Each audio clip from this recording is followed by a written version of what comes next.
सब सहना चाहिए, सहना चाहिए। चाहते आराम हो तो रोज ही सुबह शाम, चाहते आराम हो तो रोज ही सुबह शाम। सीताराम सीताराम कहना चाहिए, सीताराम सीताराम कहना चाहिए। जैसे रखे राम जी रहना चाहिए, जैसे रखे राम जी रहना चाहिए। अनुकूल प्रतिकूल दोनों ही कुलों के बीच, अनुकूल प्रतिकूल दोनों ही कुलों के मध्य सरिता समान सदा बहना चाहिए, सरिता समान सदा बहना चाहिए। जैसे रखे राम जी रहना चाहिए, मान अपमान सब सहना चाहिए। सीताराम सीताराम कहना चाहिए। रहो सदा शान से भरोसे भगवान के, रहो सदा शान से भरोसे भगवान के। काल के भी डर से ना डरना चाहिए, काल के भी डर से ना डरना चाहिए। जैसे रखे राम जी रहना चाहिए, मान अपमान सब सहना चाहिए। सीताराम सीताराम कहना चाहिए। देह का ध्यास छोड़ ममता से मुख मोड़, देह का ध्यास छोड़ ममता से मुख मोड़। होके मुक्तमयी पर विचरना चाहिए, होके मुक्त धरती पर विचरना चाहिए। जैसे रखे राम जी रहना चाहिए, मान अपमान सब सहना चाहिए। सीताराम सीताराम कहना चाहिए। पंथ हो कि वेश हो, देश परदेश हो, पंथ हो कि वेश हो, देश परदेश हो। समता ही चित्त में उभरना चाहिए, समता ही चित्त में उभरना चाहिए। जैसे रखे राम जी रहना चाहिए, सीताराम सीताराम कहना चाहिए। सीताराम सीताराम कहना चाहिए। जय श्री कृष्णा। आज की श्रीमद् भागवत कथा में आप सबका स्वागत है। श्रीमद् भागवत के द्वितीय स्कंद के 8वें अध्याय की कथा कही जा रही है। राजा परीक्षित श्री सुखदेव जी महाराज से अपने प्रश्न पूछ रहे हैं, साथ साथ अपने अनुभव भी श्री सुखदेव जी महाराज को राजा परीक्षित बता रहे हैं। राजा परीक्षित कहते हैं, धौतात्मा पुरुषः कृष्ण पादमूलम न मुंचति, मुक्त सर्व परिक्लेशः पांथः स्वशरणं यथा। एक उदाहरण देकर श्री सुखदेव जी महाराज को राजा परीक्षित बता रहे हैं कि जैसे अगर कोई व्यक्ति किसी सफर पे चला हो, तो कोई भी सफर क्यों ना हो, कितना ही आनंददायक सफर क्यों ना हो, उसमें कुछ ना कुछ अड़चने विघ्न क्लेश जरूर आते हैं। तो मार्ग के समस्त क्लेशों से जब छूटकर कोई सफर पर गया हुआ व्यक्ति जब अपने घर वापस लौटता है, तो उस पथिक को फिर अपना घर छोड़ने का मन नहीं लगता। उसको लगता है सबसे बढ़िया मेरा घर है, बाकी कहीं इससे ज़्यादा सुकून, इससे ज़्यादा आराम, इससे ज़्यादा शांति नहीं है। ये आप सबका अपना अनुभव होगा। यही बात राजा परीक्षित श्री सुखदेव जी महाराज को बता रहे हैं कि जैसे मार्ग के कष्टों को, क्लेशों को सहकर जब पथिक लौटकर घर आता है तो उसको अपना घर सबसे अच्छा लगता है। ऐसे ही संसार में जितनी भी असमानताएं हैं, जितने भी विघ्न हैं, परेशानियां हैं, कष्ट हैं, इन सब को भोग कर जब भक्त भगवान श्री कृष्ण की शरण में आता है तो फिर भगवान श्री कृष्ण के चरण कमलों को छोड़कर एक क्षण के लिए भी वह कहीं नहीं जाता, हमेशा भगवान का हो जाता है। क्योंकि उसको जो आनंद भगवान के चरणों के अनुराग से, भगवान की भक्ति से, भगवान के प्रेम से प्राप्त होता है वो संसार में कभी नहीं मिला होता। इसलिए भक्त जब सारे संसार से ऊब कर भगवान की शरण में आता है फिर कभी नहीं भगवान को छोड़कर जाता। जो गृहस्थ हैं उनका जीवन बड़ा ही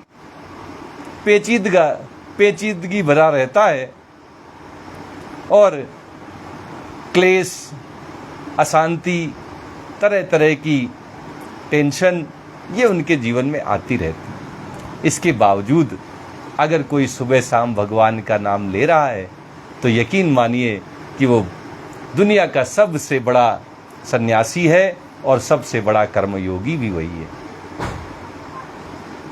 एक बार जब भगवान के भजन में, भगवान की भक्ति में, भगवान के प्रेम में कोई व्यक्ति लग जाता है तो जीवन में क्या चल रहा है, क्या कष्ट हैं, क्या क्लेश हैं, क्या परेशानियां हैं, फिर इसकी तरफ उसका ध्यान नहीं जाता है।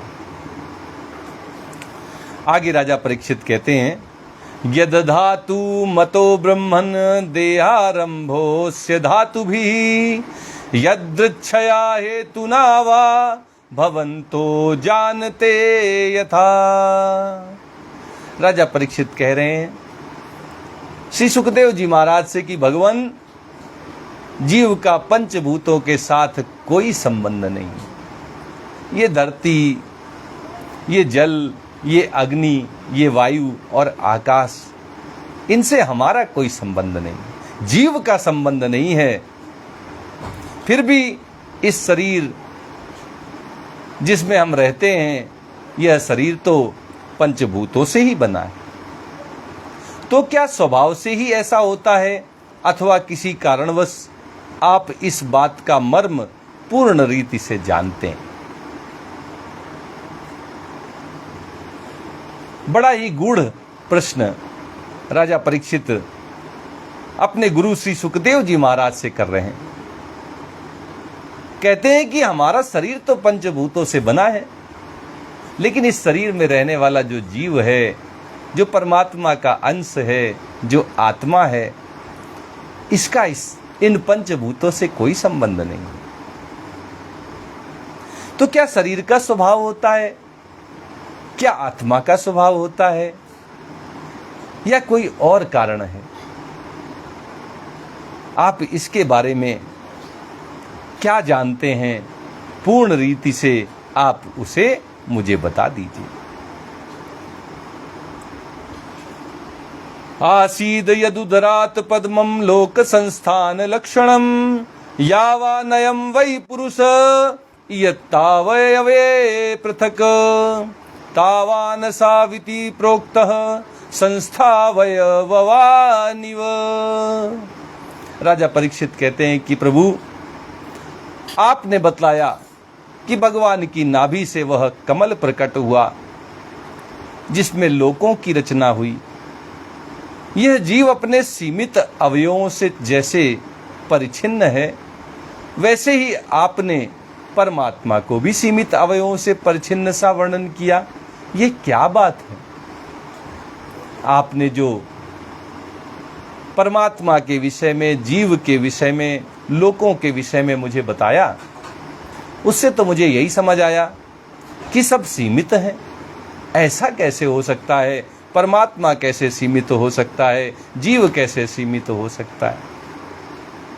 ये सब प्रश्न, ये सब जिज्ञासाएं जो राजा परीक्षित के मन में हैं, अपने गुरु के सामने उन सबको व्यक्त कर रहे हैं। अजः सृजति भूतानि भूतात्मा यदनुग्रहात् ददृशे येन तद्रूपम नाभि पद्म समुद्भवः।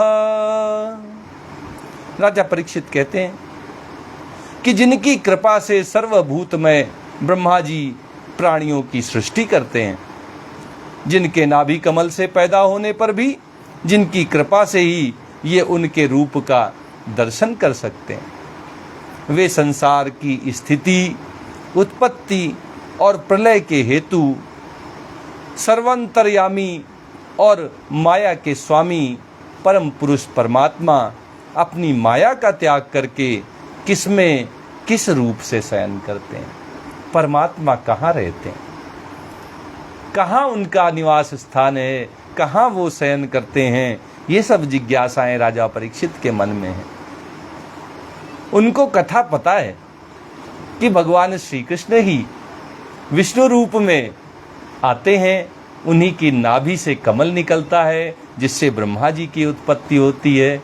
ब्रह्मा जी सबके परम पिता कहलाते हैं और उनके भी जन्मदाता होने के कारण विष्णु भगवान श्री कृष्ण ये पितामह के रूप में सबके बीज प्रदाता पितामह हैं।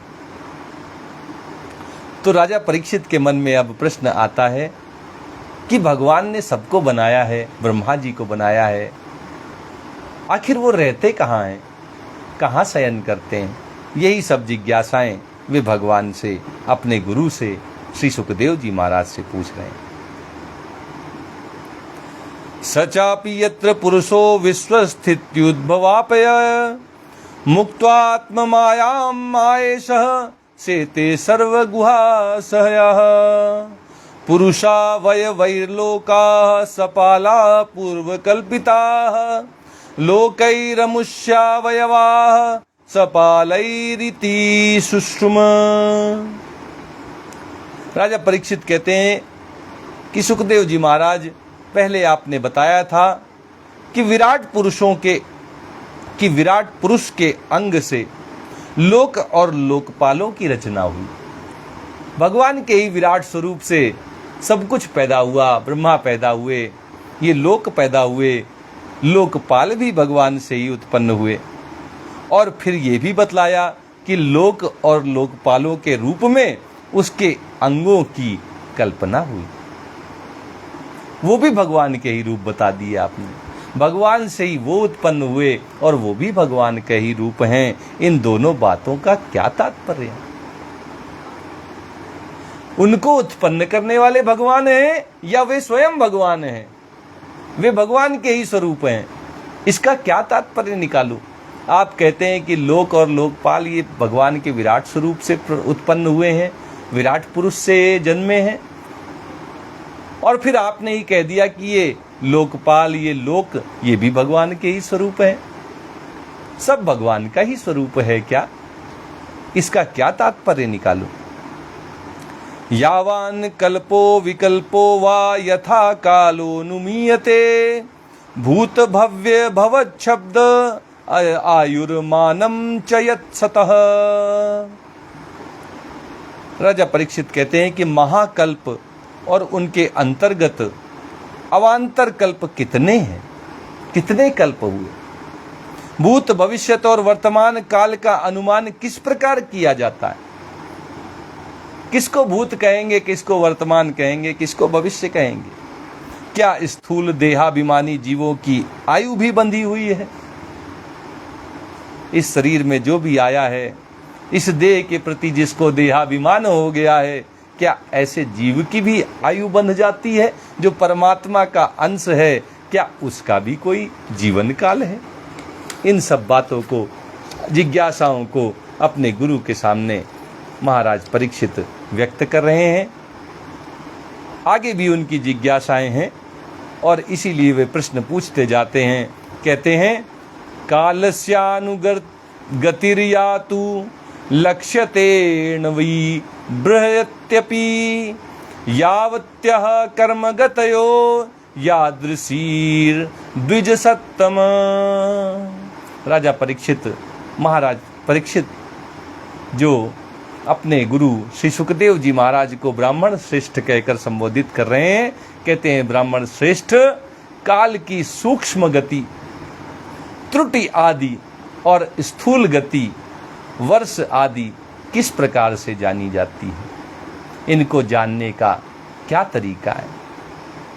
विविध कर्मों से जीवों की कितनी और कैसी गतियां होती हैं? किन किन गतियों से मनुष्य इस शरीर को छोड़ने के बाद जाता है? कितनी हैं गतियां और कैसी होती हैं?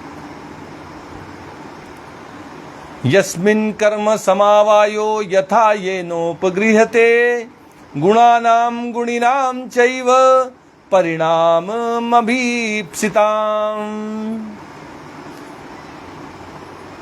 राजा परीक्षित श्री सुखदेव जी महाराज से कह रहे हैं कि देव, मनुष्य आदि योनियां सत्व, रज और तम, इन तीनों गुणों के फलस्वरूप ही प्राप्त होती हैं। सतोगुण के फलस्वरूप, रजोगुण के फलस्वरूप और तमोगुण के फलस्वरूप। जिसका जैसा स्वभाव होता है, जिसमें जो गुण बहुतायत में होता है, उसी के अनुसार उसको जीवन प्राप्त होता है। उसी के हिसाब से वो देव योनि में जाता है, मनुष्य योनि में जाता है या पशु पक्षियों की योनि में जाता है।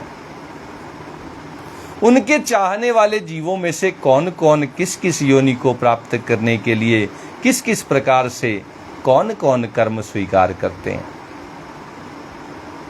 अब किसको करने से क्या जन्म मिलता है, किस कर्म को करने से कौन सी योनि प्राप्त होती है, कौन सी योनि को प्राप्त करके मनुष्य कौन कौन से कर्म कर सकता है, इन सब के विषय में भी राजा परीक्षित जानना चाहते हैं। भूपातालक कुव्योम ग्रह नक्षत्र भूभृताम सरित समुद्र द्वीपानाम संभवश्चैतदोकसाम। राजा परीक्षित कहते हैं कि पृथ्वी, पाताल, दिशा, आकाश, ग्रह, नक्षत्र, पर्वत, नदी, समुद्र, द्वीप और उनमें रहने वाले जीवों की उत्पत्ति कैसे होती है। अलग अलग स्थानों में अलग अलग जीव कैसे उत्पन्न होते हैं। प्रमाण मंड कोशस्य बायाभ्यंतर भेदतः महतां चानुचरितं वर्णाश्रम विनिश्चयः। आगे प्रश्न करते हैं कि ब्रह्मांड का परिमाण भीतर और बाहर दोनों प्रकार से बताइए। कितना इसकी माप है, कितना इसका परिमाण है, कितना इसके भीतर है, कितना इसके बाहर है, सब बतलाइए। साथ ही महापुरुषों के चरित्र, वर्णाश्रम के भेद और उनके धर्म का निरूपण भी कीजिए। कौन कौन से वर्ण हैं, क्या क्या उनके धर्म हैं, इन सब के विषय में भी राजा परीक्षित जानना चाहते हैं। युगानि युगमानं च धर्मो यश्च युगे युगे अवतारानुचरितं यदाश्चर्यतमं हरेः। आगे कहते हैं कि युगों के भेद, उनके परिमाण और उनके अलग अलग धर्म तथा भगवान के विभिन्न अवतारों के परम आश्चर्यमय चरित्र भी बता दीजिए। अगर कोई हम आप जैसा गुरु होता तो परेशान हो जाता, एक के बाद एक प्रश्नों की झड़ी राजा परीक्षित ने लगा दी।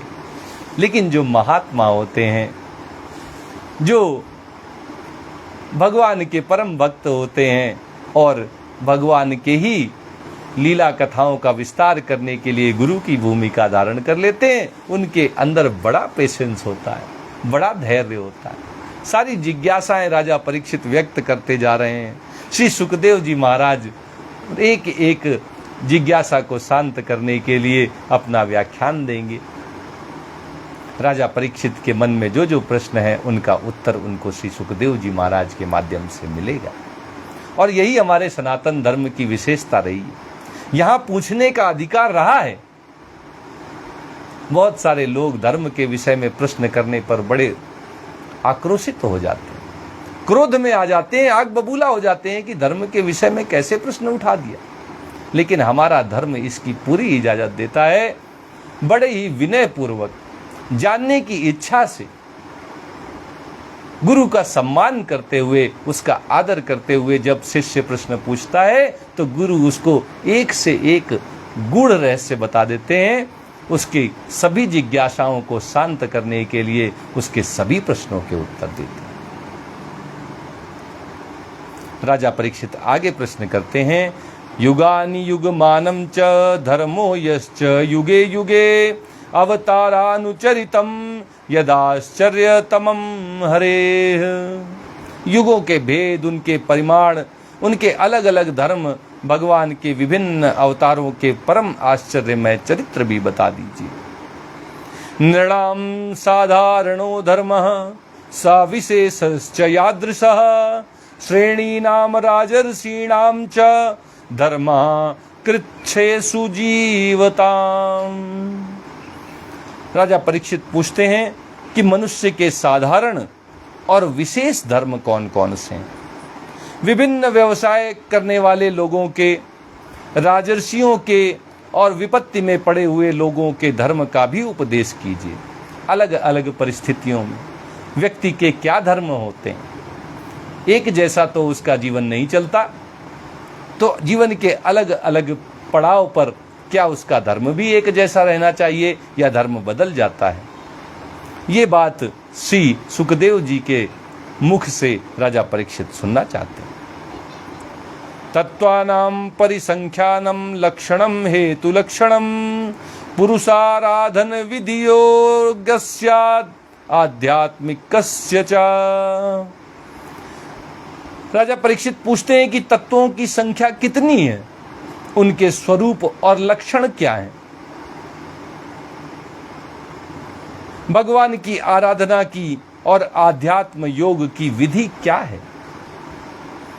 धर्म के विषय में एक से एक बड़ा बढ़िया प्रश्न राजा परीक्षित पूछते जा रहे हैं।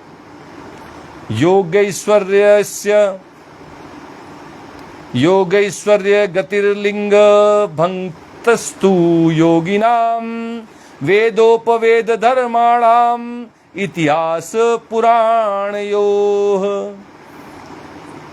कहते हैं कि योगेश्वरों का क्या क्या ऐश्वर्य होता है, योगेश्वरों को कौन कौन से ऐश्वर्य प्राप्त होते हैं और अंत में उन्हें कौन सी गति मिलती है। योगियों का लिंग शरीर किस प्रकार भंग होता है, वेद उपवेद धर्म शास्त्र इतिहास और पुराणों का स्वरूप क्या है, इनका तात्पर्य क्या है। श्री सुखदेव जी महाराज सबके गुरु हैं। उस समय के जितने भी ऋषि हैं उनके अग्रणी हैं।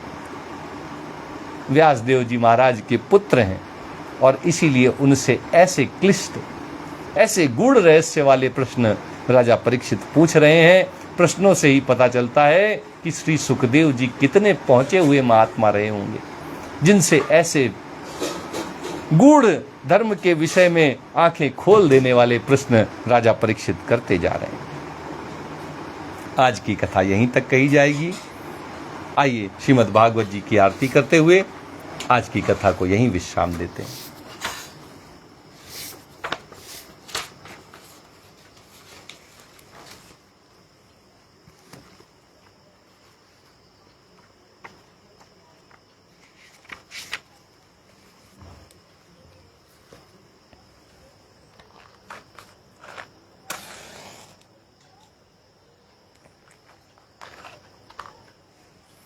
प्रेम से बोलिए वृंदावन बिहारी लाल की जय। श्री भागवत भगवान की है आरती, पापियों को पाप से है तारती। श्री भागवत भगवान की है आरती, पापियों को पाप से है तारती। ये अमर ग्रंथ ये मुक्ति पंथ ये पंचम वेद निराला, नव ज्योति जलाने वाला। ये अमर ग्रंथ ये मुक्ति पंथ ये पंचम वेद निराला, नव ज्योति जलाने वाला।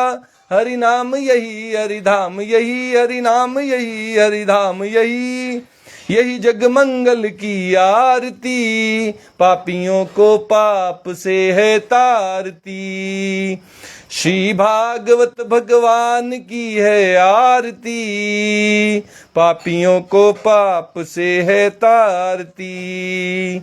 ये शांति गीत पावन पुनीत, पापों को मिटाने वाला, हरि दरस दिखाने वाला। ये शांति गीत पावन पुनीत, पापों को मिटाने वाला, हरि दरस दिखाने वाला, ये सुख करनी ये दुख हरणी, ये सुख करनी ये दुख हरणी। श्री मधुसूदन की आरती, पापियों को पाप से है तारती। श्री भागवत भगवान की है आरती, पापियों को पाप से है तारती। ये मधुर बोल जग फंद खोल, सन्मार्ग दिखाने वाला, बिगड़ी को बनाने वाला। ये मधुर बोल जग फंद खोल, सन्मार्ग दिखाने वाला, बिगड़ी को बनाने वाला। श्री राम यही घन श्याम यही, श्री राम यही घन श्याम यही, यही प्रभु की महिमा की आरती, पापियों को पाप से है तारती। श्री भागवत भगवान की है आरती, पापियों को पाप से है तारती। श्री भागवत भगवान की है आरती, पापियों को पाप से है तारती। प्रेम से बोलिए वृंदावन बिहारी लाल की जय, राधा रमण सरकार की जय, राधा वल्लभ लाल की जय। जय श्री कृष्णा, जय श्री कृष्णा।